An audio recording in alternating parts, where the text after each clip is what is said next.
నేను పత్మోస్ అనే ద్వీపంలో ఉన్నాను. రోమ్ చేత బంధించబడింది, కాని ఆత్మలో స్వేచ్ఛగా ఉంది. ప్రభువు దినమున నా వెనుక ఒక స్వరము వినబడెను. బాకా కేకలా స్పష్టంగా ఉంది. తెల్లవారుజాము అంచులా పదునైనది. ఇక్కడికి రా, జాన్. సింహాసన గదికి రండి. ఏమి జరగాలో నేను మీకు చూపిస్తాను. మరియు ఇదిగో, పరలోకమందు ఒక తలుపు తెరుచుకుని ఉండెను. నేను ఆత్మలో ఉన్నాను, మరియు నేను చూసినది నిజమైనది. ఆ సింహాసనం ఎంతో ఎత్తుగా, ఉన్నతంగా ఉంది. అందంగా ఉంది, కానీ అదే సమయంలో భయానకంగా కూడా ఉంది. అది కాలపు తెరకు అతీతంగా, విలువైన రాయిలా కాంతిలో చుట్టబడి నిలిచింది. పచ్చ ఇంద్రధనస్సు మధ్యలో మెరుస్తున్న జాస్పర్ మరియు కార్నెలియన్. ఉరుములు పడ్డాయి, మెరుపులు సజీవ ఈటలలా నృత్యం చేశాయి. సింహాసనం ముందు 7 జ్యోతులు వెలుగుతున్నాయి. దేవుని 7 ఆత్మలు మండుతున్నాయి, కాని ఎప్పుడూ కాల్చబడలేదు. ఒక సముద్రం, ఒక గాజు సముద్రం, స్ఫటికంలా స్పష్టంగా నా పాదాల కింద శాశ్వతత్వ అద్దంలా విస్తరించి ఉంది.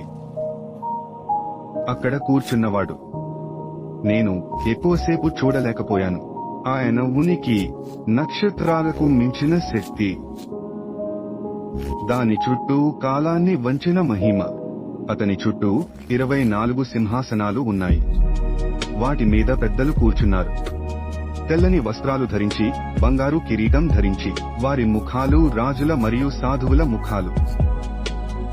నేను వాళ్ళని చూశాను. 4 జీవులు. ఒకటి సింహం లాంటిది, మరొకటి ఎద్దులా ఉంది, మూడవది పురుష ముఖంతో, నాల్గవది మరియు చివరిది ఎగురుతున్న గద్ద లాంటిది. వారి శరీరాలు కళ్లతో నిండి ఉన్నాయి. అవి భూత, వర్తమాన, భవిష్యత్తులను ఒకేసారి చూస్తున్నాయి. వాటి రెక్కలు గాలిని కాదు, ఆత్మను కొట్టాయి.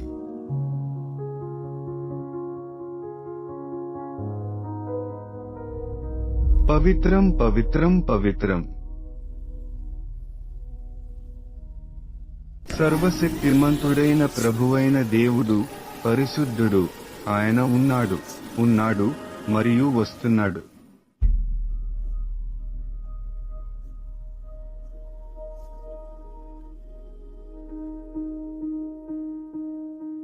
మా ప్రభువా, దేవా, నీవు మహిమ, ఘనత, శక్తి పొందుటకు అర్హుడు.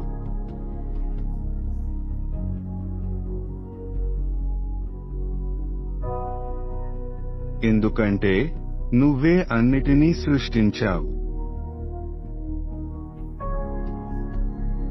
నీ సంకల్పం వల్ల అవి ఉన్నాయి, రాబోతున్నాయి.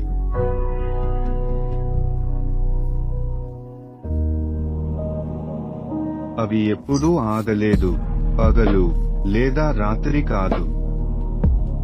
వారి ఆరాధన శ్వాస అంతులేనిది మరియు అలసిపోనిది. వారు ఘనత ఇచ్చినప్పుడల్లా పెద్దలు పడిపోయారు. పిల్లలు తమ తండ్రి ముందు సంపదలు పోస్తున్నట్లుగా వారు తమ కిరీటాలను సింహాసనం ముందు వేస్తారు. అప్పుడు సింహాసనంపై కూర్చున్న వాని కుడి చేతిలో దాన్ని చూశాను. ఒక స్క్రోల్. అది 7 ముద్రలతో ముద్రించబడింది. తీర్పులాగా మూసివేయబడింది. బ్రేక్ కోసం వేచి ఉంది. ఒక బలవంతుడైన దేవదూత పిలిచాడు. ఆ గ్రంథపు చుట్టను విప్పి దాని ముద్రను విప్పడానికి ఎవరు అర్హులు? నేను ఏడ్చాను. నా ముఖం మీద కన్నీళ్లు ధారలుగా కారుతున్నాయి. నాలో దుఃఖం ఉప్పొంగింది. స్వర్గంలో ఎవరూ లేరు, భూమిపై ఎవరూ లేరు, ఎవరూ అర్హులు కాలేదు. ప్రపంచం తనంతట తానుగా మూసివేయబడినందున నేను ఏడ్చాను.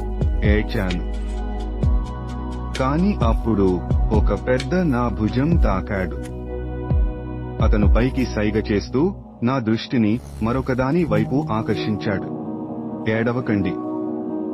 యూదా గోత్రపు సింహమును, దావీదు చిగురును చూడుము. అతను విజయం సాధించాడు. నేను సింహాన్ని చూడాలని ఆశతో వెనక్కి తిరిగాను, కాని నేను చూసింది ఒక గొర్రె పిల్ల. ఆ గొర్రెపిల్ల చనిపోయినట్లు నిలబడి ఉంది. అతని గాయాలు ఇంకా తాజాగానే ఉన్నాయి, అయినప్పటికీ అతని కళ్ళు మంటలతో నిండి ఉన్నాయి. గొర్రెపిల్ల భయపడకుండా, కదలకుండా ముందుకు వచ్చి సింహాసనంపై ఉన్నవాని చేతిలో నుండి ఆ గ్రంథపు చుట్టను తీసుకుంది. అప్పుడు స్వర్గం ఇక తన నిశ్శబ్దాన్ని ఆపుకోలేకపోయింది. ఆ 4 జీవులు మరియు పెద్దలు అందరూ గొర్రెపిల్ల ముందు పడిపోయారు. ప్రతి ఒక్కరి దగ్గర ఒక వీణ, ధూపంతో నిండిన బంగారు పాత్రలు ఉన్నాయి. ఆ గిన్నెలలో ఏమున్నాయి? ధూపం వేయాలా? కాదు, అంతకంటే ఎక్కువ. సాధువుల ప్రార్థనలు. ప్రతి ప్రార్థన నిరాశతో గుసగుసలాడింది.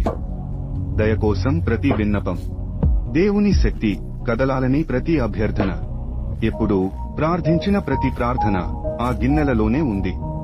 దేవదూతలు ఒక కొత్త పాటను పాడారు. అది తెల్లవారుజాములా ప్రకాశవంతంగా మరియు పదునుగా ఉంది.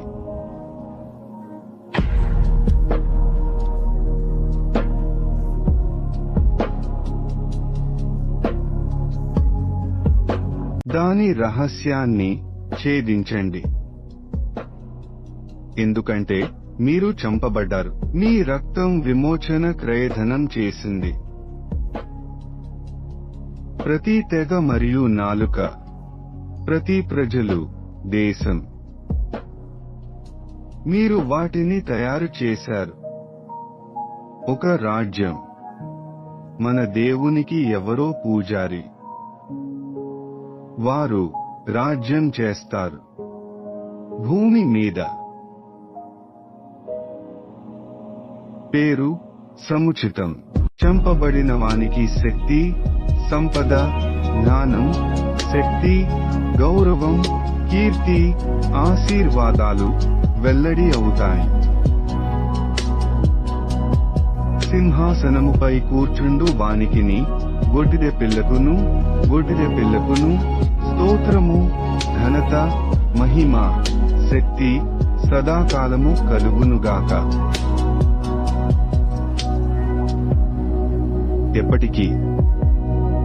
ఎప్పటికీ మరియు ఎప్పటికీ నేను ఈ విషయాలను చూశాను. అయినప్పటికీ నేను ఒక్కడినే, ధూళి మరియు శ్వాస. నేను వాటిని మీకు వ్రాస్తున్నాను, తద్వారా మీరు చూసి భయపడకుండా ఆశతో నిండి ఉంటారు.